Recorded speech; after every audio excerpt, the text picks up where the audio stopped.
Senhor Ministro dos Negócios Estrangeiros, Senhor Ministro da Economia, Senhores Secretários de Estado, Senhores Deputados da Assembleia da República, Senhora Presidente do Centro Democrático Social, Senhores Embaixadores aqui presentes, Senhor Presidente Durão Barroso, Senhor Presidente Filipe Botton, Excelências, 5 anos, passaram 5 anos, parece que foi ontem, passaram 5 anos. E passaram 5 anos sobre uma ideia, o seu a seu dono, que deve tudo ao Presidente Aníbal Cavaco Silva. Numa altura muito difícil para o país, quando o país estava a enfrentar, já não o pico da crise, mas ainda a segunda fase do pico da crise, o Presidente Cavaco Silva, juntando um conjunto de jovens, ou porque eram jovens, ou porque eram de espírito jovem, ou porque são eternamente jovens, é o caso do Presidente Filipe Botton, bom, de jovens portugueses espalhados pelo mundo, com um pé em Portugal, com um pé por todo o mundo, como nós somos sempre, com uma ideia, tratava-se de talentos, de figuras com posições de destaque na vida internacional, tinham de ajudar Portugal. Tinham de ajudar Portugal. É verdade que já havia outras estruturas de representação da diáspora. Havia o Conselho das Comunidades, para uma diáspora mais antiga, vinda dos anos 60 e 70, em muitos casos. É verdade que havia, obviamente, essa estrutura excelente da nossa diplomacia espalhada pelo mundo. É verdade que havia depois estruturas mais empresariais, locais, de realidades emergentes. Mas faltava o peso de personalidades noutros mundos, para além da política ou da economia. No mundo dos negócios, no mundo da ciência, no mundo das artes, no mundo da academia, no mundo da investigação. E essa foi a ideia. Mobilizar de acordo com um princípio que é tão velho quanto velho é Portugal. Quer dizer, nós somos grandes quando somos plataforma entre culturas, civilizações, oceanos e continentes. Nós somos pequenos quando nos fechamos e perdemos a oportunidade de nos afirmarmos no mundo. E hoje é uma impossibilidade de sermos pequenos. Temos de ser grandes. Porque estamos espalhados pelo mundo, irreversivelmente condenados, e bem condenados, a sermos importantes no mundo. Mas passaram 5 anos. O mundo mudou, Portugal mudou e a diáspora mudou. O mundo mudou. Mudou muito. Mudou muito no sentido de que todos temos a noção de que há realidades que se afirmam, nomeadamente no domínio económico, no caso da China, de uma forma muito mais intensa e muito mais dispersa do que há 5 anos. A Federação Russa retomou um papel como potência regional mais forte do que tinha há 5 anos.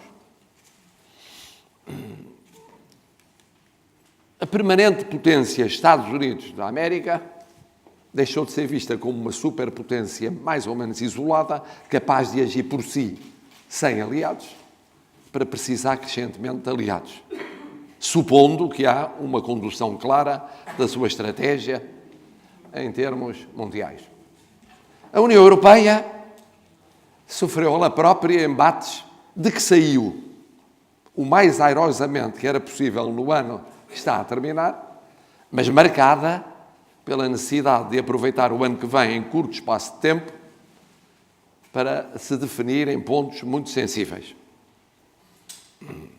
Desajudada, é certo, pela legítima e soberana afirmação da vontade de um dos seus membros, que, não obstante, colocou um problema que não existia há 5 anos. Portanto, um pouco por toda a parte, o mundo de língua portuguesa também mudou muito nestes 5 anos. E, sobretudo, Portugal reforçou uma tendência que vinha do passado, de peso crescente à escala universal. Já tínhamos exemplos, está aqui uns exemplos, o Dr. Durão Barroso, tínhamos noutro plano diferente outros exemplos, o Dr. Jorge Sampaio, noutro tipo de funções menos executivas, tínhamos personalidades que conhecem, muitos deles são membros do Conselho da Diáspora, com lugares cimeiros à escala internacional, mas é evidente que a eleição de um secretário-geral das Nações Unidas não é irrelevante.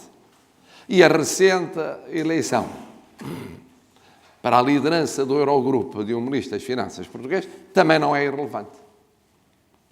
E podíamos somar outras hipotéticas candidaturas, já lançadas, ou a vir a lançar no futuro. E eu até usei uma frase, que aliás suscitou alguma emoção, para bem e para mal, quando disse que os portugueses eram à sua maneira hoje os nórdicos de algumas décadas do século passado. Alguns se viram já nórdicos, não era disso que se tratava. Outros sonharam com alguns aspectos da vida nórdica, pois nem somos nórdicos no sentido de sermos o que somos, nem passamos automaticamente a viver como todos os nórdicos, que têm as suas idiosincrasias diferentes das nossas.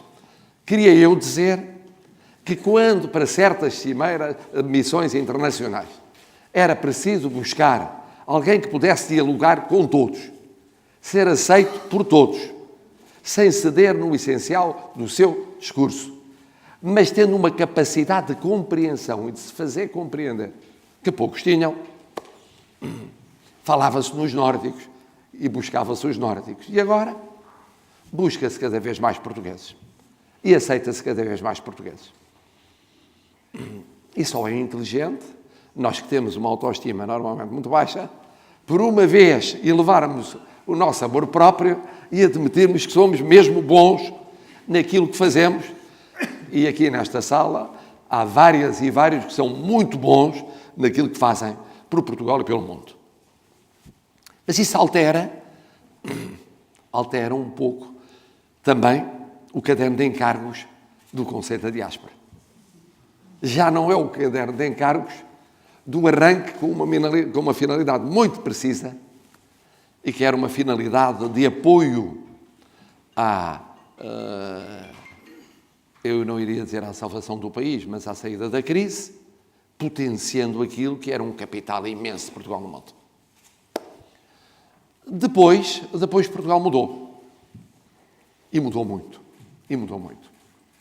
E as pessoas não têm a noção, eu espero que quem esteja de fora tenha aquele distanciamento para ver aquilo que quem está no meio da floresta não vê. Mudou muito. Conseguiu fazer consensos de regime, mesmo que só implícitos, há 5 ou 6 anos. E interiorizar que controlar o déficit de Estado era uma prioridade nacional, era falar em alguns países europeus, a começar na Alemanha.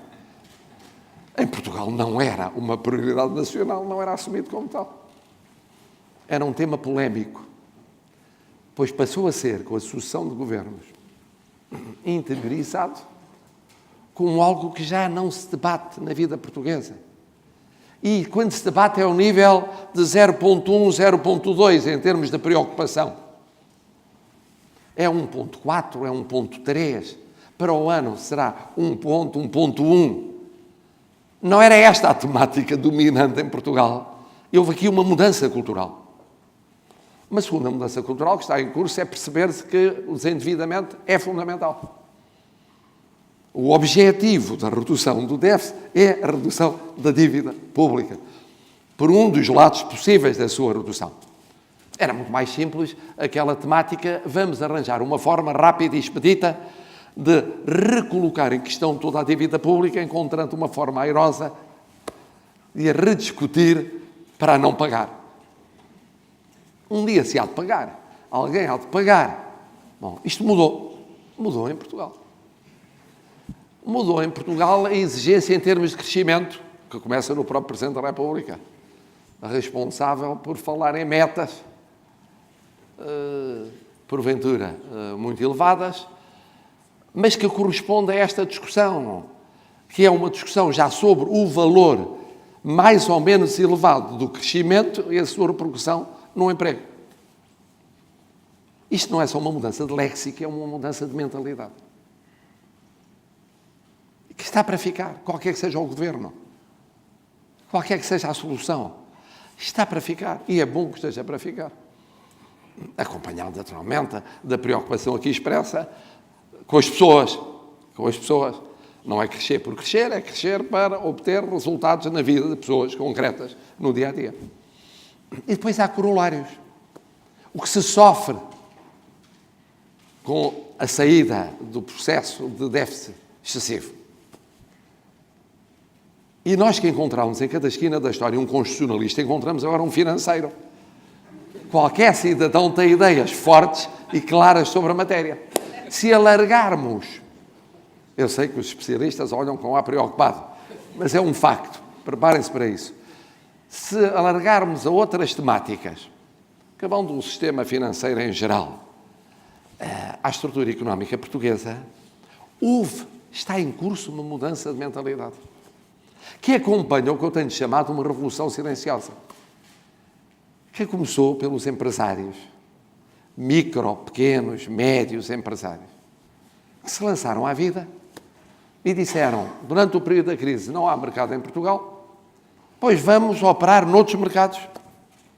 E de repente surgiram, mas foi mesmo de repente, em menos de 5, 10 anos, posições empresariais portuguesas fortes na América Latina, onde não existiam. Existiam algumas no Brasil, não existiam na Colômbia, não existiam no México, não existiam noutros países, onde vão surgindo todos os dias.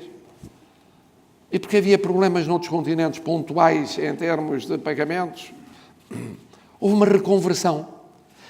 Outro caso de consenso de regime, não explicitado nem assumido, a diplomacia económica, com a diversificação das exportações, da origem dos investimentos, do destino dos investimentos, mas também na qualidade do investimento, mas também na qualificação das empresas portuguesas, que acompanhou outra revolução silenciosa, a dos centros de excelência em matéria universitária e em matéria de pesquisa. Sabíamos que tínhamos alguns. Estamos a descobrir muitos mais todos os dias. Muitos mais todos os dias. Ligados a universidades, uns ligados a politécnicos, mais autónomos, menos autónomos, com uma perspectiva de diálogo com a sociedade civil, nomeadamente com as empresas, que não era tão evidente há 5 anos. E percorre-se o país. E agora percebo porque é que os meus antecessores preferiam realmente percorrer o país a ficar em Lisboa. Porque ficando em Lisboa era o bruabá da polémica política, mais ou menos parlamentar ou paraparlamentar, que dominava, e depois chegava-se a vários pontos do país e descobria-se como é que a inventiva tinha criado realidades empresariais únicas, que se multiplicaram na novíssima geração. O Web Summit foi um corolário, que depois pode potenciar. Antes dele já havia inúmeros grupos de jovens a avançar com startup, com novas ideias, com novas coordenadas científicas e tecnológicas. Isto ia correndo. Tratava-se só de haver a consciência de que o percurso a seguir era um. Tem a ver com a nossa política externa, com a nossa política de defesa, tem a ver com as grandes coordenadas do nosso país. Mas essas são imutáveis, algumas antes de sermos democracia. Mas todas, desde que somos democracia, mudam os presidentes, mudam os governos, elas estão lá. Portugal e a União Europeia, Portugal e a Comunidade de Países de Língua Portuguesa, Portugal e a Aliança Atlântica, Portugal e o Atlântico, Portugal e a América Latina, Portugal e a realidade do Mediterrâneo, é naturalmente desde sempre a Euroáfrica, cá está um objetivo magnífico deste Conselho em relação ao ano que vem, a expansão para o Oriente, onde tínhamos laços antigos e que nunca perdemos e que reforçamos. E essas coordenadas estão lá, com os seus corolários, com as suas consequências, em termos económicos, financeiros, políticos e sociais. A esta luz é fácil entender porque é que, creio que ontem o Sr. Primeiro-Ministro vos disse, e hoje o Sr. Ministro dos Negócios Estrangeiros não vos disse da mesma maneira, mas deu a entender é fácil de entender como Portugal teve um ano que reforçou a sua presença no mundo. Porque deixou de haver dissociação entre a política interna e a política externa, que nunca houve, em rigor. E esse reforço é fruto de um percurso que vai dando resultados positivos. Estamos a examinar, estamos a analisar e estamos, sobretudo, a tentar maximizar para o futuro. É uma exigência, é uma exigência. Eu tenho dito várias vezes e todos estamos de acordo, é um percurso que obriga a um trabalho cotidiano. Nada está definitivamente ganho. Pelo meio, temos problemas. Temos problemas. Ficou claro que num ano de sucesso havia fragilidades estruturais que vieram ao de cima, umas mais antigas, outras mais recentes, em matérias como a florestação, o ordenamento florestal, a prevenção, o combate, em termos de segurança, as realidades que assumem uma expressão mais dolorosa, precisamente pela dificuldade de enfrentá-los. É verdade.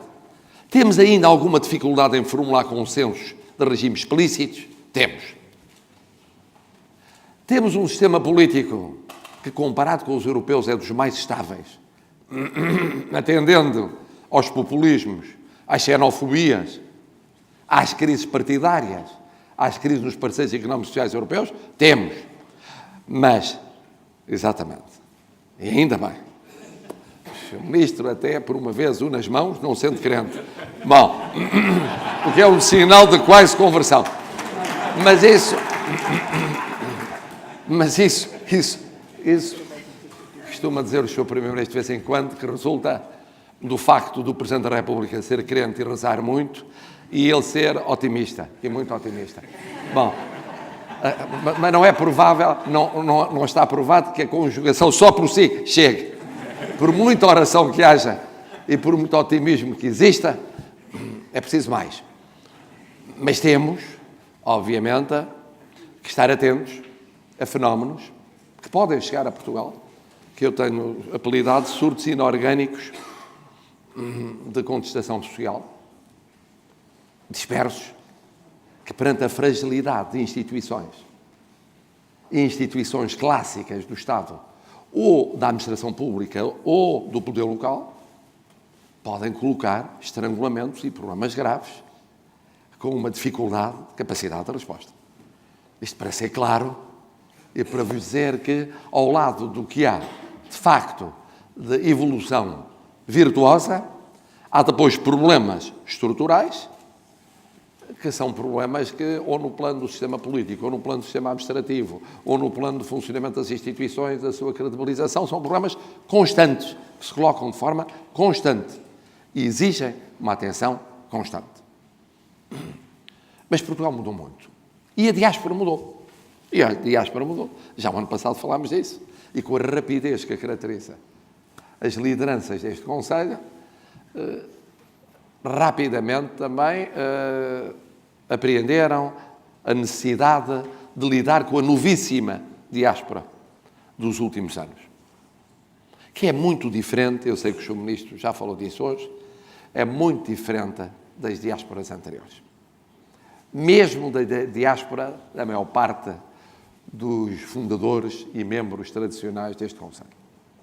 Porque a mobilidade é constante.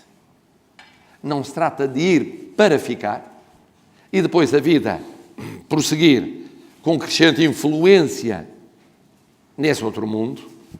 Vão e vêm. E permanentemente estão lá e estão cá. É o vosso caso. É muitas das circunstâncias. Mas no caso deles é um ritmo assustador. Como é vertiginoso o ritmo de evolução institucional e desafios institucionais colocados no mundo como em Portugal. E eu tenho dito várias vezes, a política e o direito não estão a conseguir acompanhar em sítio nenhum a velocidade das transformações científicas, tecnológicas, económicas, financeiras e até sociais.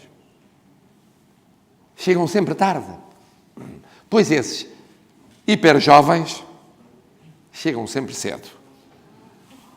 E mesmo os eternamente jovens têm de fazer um esforço imenso para acompanharem o passo, o que fazem, aliás, com prazer, porque é uma demonstração da sua juventude, para acompanharem o passo dessa novíssima geração.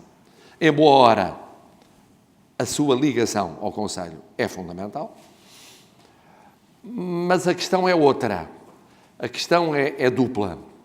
Por um lado, as formas de organização e de expressão dessa novíssima diáspora são diferentes. São também mais inorgânicas. São mais difusas. Obrigam uma atenção enorme e a uma intervenção permanente. Uma cimeira anual, muito trabalho pelo meio. São fórmulas, ainda que ágeis, de enfrentar o problema, pois eles conseguem desmultiplicar-se em atividades, às vezes isolados, outra vez em conjunto, exigindo respostas cada vez mais complexas. Mas há um outro desafio que vos coloco também hoje. É que Portugal mudou muito e os protagonistas e interlocutores vossos em Portugal já não são os mesmos. Olha-se à volta e escapam uma dezena. Os outros foram. Passaram em 5 anos. Passaram eles e passaram as instituições que representavam. Hoje as instituições são outras e mais internacionalizadas. Onde havia protagonistas só portugueses, hoje há protagonistas portugueses e muitos que o não são. Este fenómeno foi um fenómeno que se acentuou a partir de 2010, 2011. E mesmo as pessoas não são as mesmas. É um pouco injusto, mas as revoluções são assim. Já foi, para aqueles que vivemos, mais velhinhos, o que se passou com a Revolução em 74. Havia uns tantos que eram interlocutores importantíssimos neste diálogo nacional universal, pois 80% foram aposentados prematuramente. As revoluções têm isso. Têm formas de aposentadoria, como diriam do outro lado do oceano, mais voluntária, menos voluntária, mas irreversível. E ficaram uns tantos, porque ficaram, ou porque se reinventaram, ou porque mais tarde conseguiram regressar. O mesmo fenómeno se está a dar a Portugal neste momento. Isso é muito importante, porque querendo dialogar com as instituições sociais, laborais, económicas, políticas, comunicacionais, financeiras, encontrarão 10 caras conhecidas e encontrarão centenas de caras novas.